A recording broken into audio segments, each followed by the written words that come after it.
Welcome back to the Who's Yanks. We have a new Who's Yanks. We talk about Canada soccer and U.S. soccer. Today, I'm finally going to be doing the video that I've been promising to get out, as well as when I finally have time to do it, as well as probably two other videos that will be after this.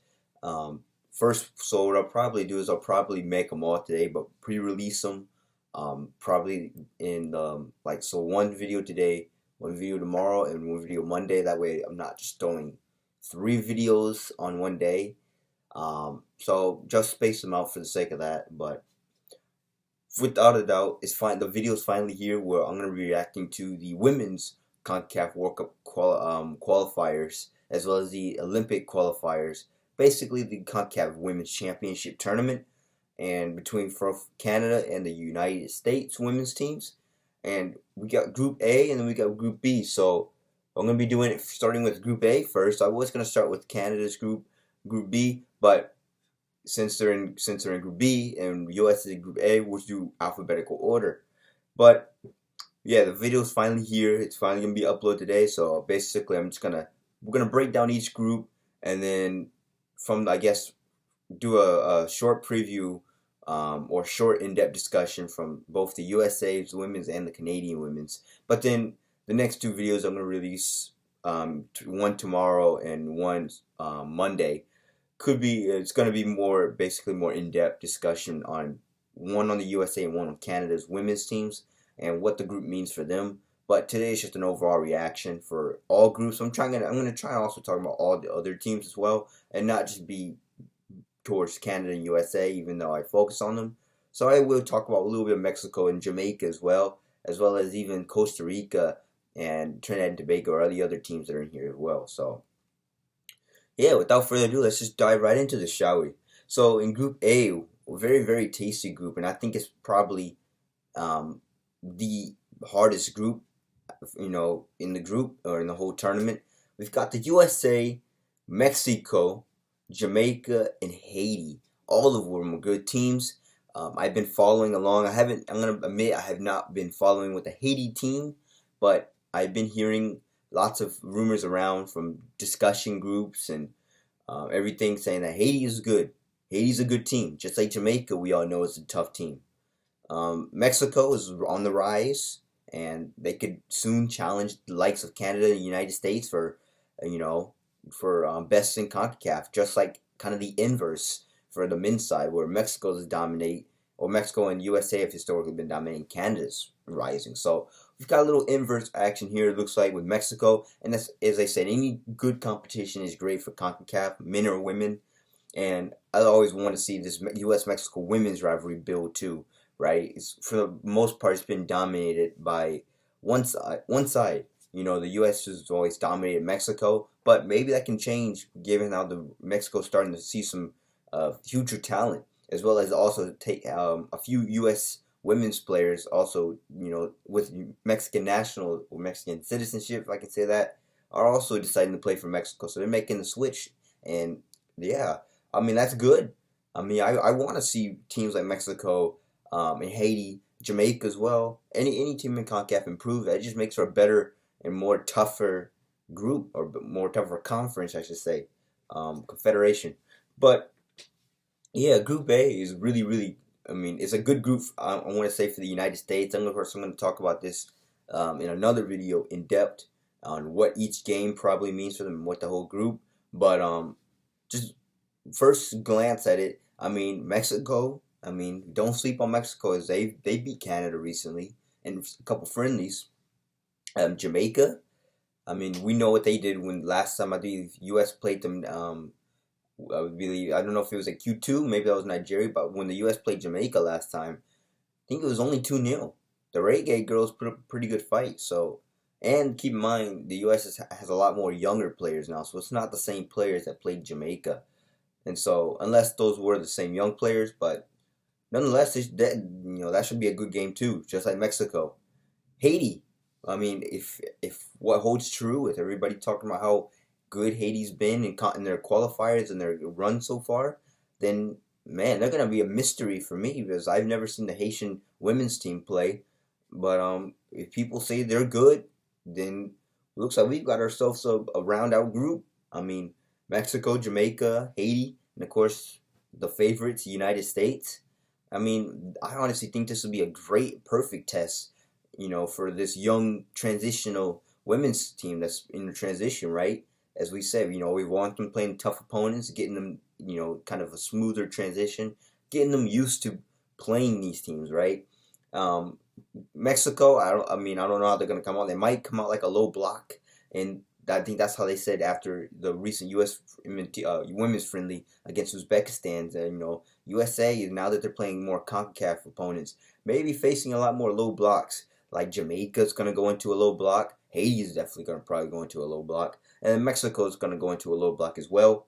But yeah, I mean, it just makes for a great competition, and I always enjoy seeing tough groups and tough opponents, especially for this young U.S. women's roster, which is going to be all important for them to really get that transition down and under their belts by Australia and New Zealand's World Cup next year, as well as the Olympics in 2024. So this tournament is double, so there's it's double or nothing. There's two things on the line, and I believe two semifinalists or two semifinals winners. So the two teams or two countries that make it to the finals automatically qualify for the World Cup.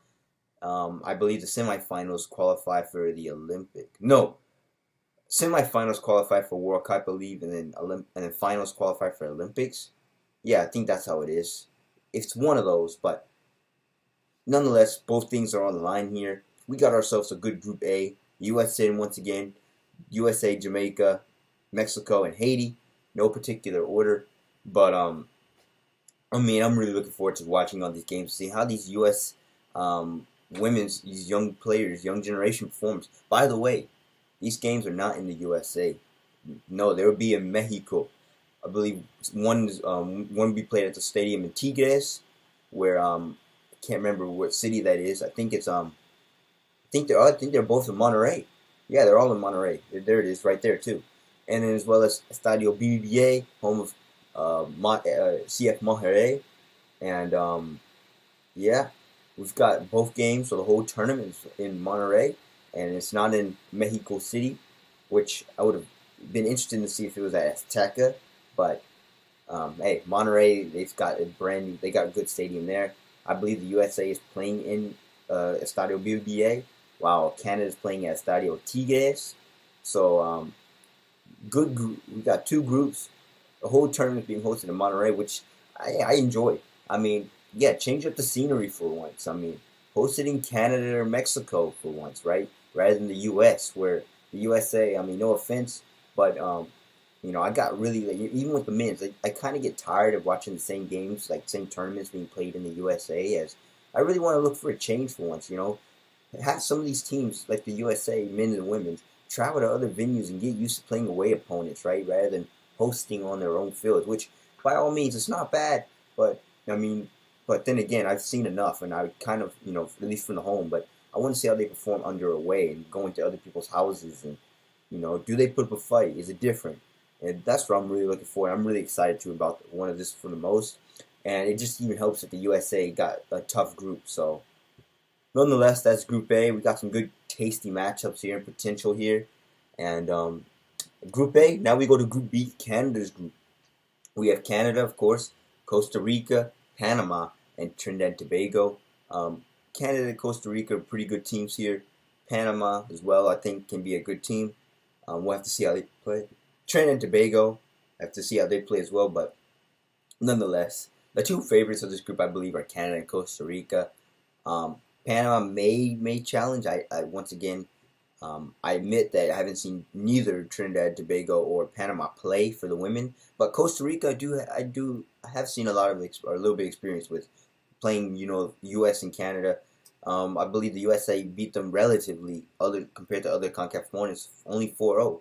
So about the same as Mexico. And yeah, nonetheless, the favorites of this group, Canada and Costa Rica. But by all means, Canada, even as they undergo their transition period too, will nonetheless be another favorite. I mean, Costa Rica as well being a second favorite of the group. But Panama and Trinidad and Tobago, Canada, relatively compared to the USA, I think got a little easier draw. If I'm wrong about it, say something in the comments. But as I said, that's because I'm mostly unfamiliar with Panama and Trinidad and Tobago's women's side, but Costa Rica I am a little familiar with. But nonetheless, Canada by all means, which anyway is the main focal of the channel, or with the USA, um, should nonetheless get out of the group and should obviously they're one of the favorites to qualify for the qualify for the World Cup, make it to the championship round for both and Olympics and World Cup. So nonetheless, all eyes will be on Canada as always to do as expected and just qualify for both tournaments as well as the USA. But nonetheless, as I'm saying, you can't sleep on other teams like Mexico, Costa Rica, and Jamaica, and if everybody is right, Haiti.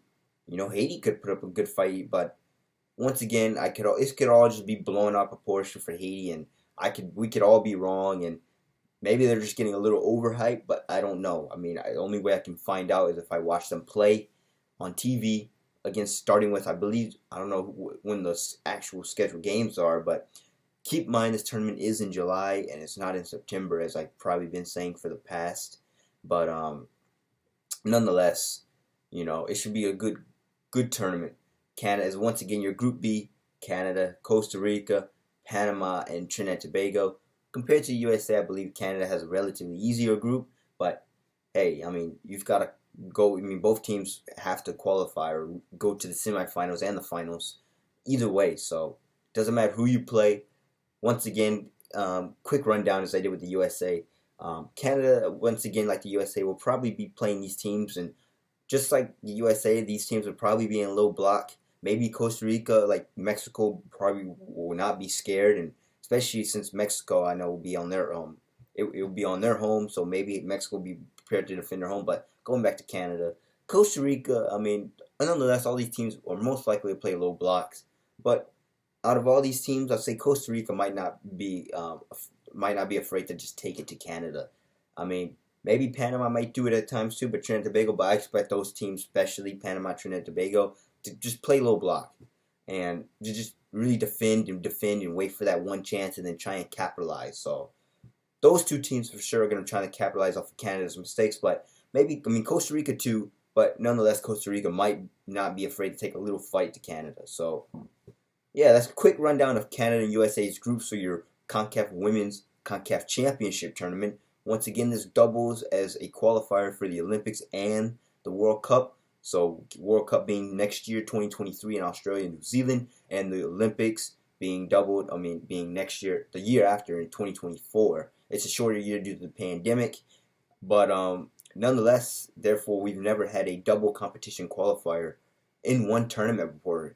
I would say, the good old phrase, but a lot of people have been upset with that. Or as one of the people say, they say, why would you want to, harm birds, right? Harm birds with stones. But essentially, that's what, if I am gonna use that phrase, it is killing two birds with one stone.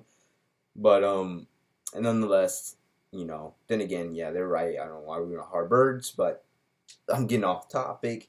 But nonetheless, that's basically your pre-rundown or your short rundown. Of course, as I said later on, tomorrow and Monday, either the U.S., Canada, one of those videos, both teams will get their own individual videos and group breakdown, and we'll be talking about what it means. And I'm probably going to repeat a lot of the stuff I said, but more in depth. So if you are interested in that, make sure you tune into that. But for this basic group rundown of all the teams, that pretty much does it. If you like the video, make sure you like, share, subscribe, tell your friends. Make sure you also hit the bell notification that way you know when those videos are posted, as well as any other video.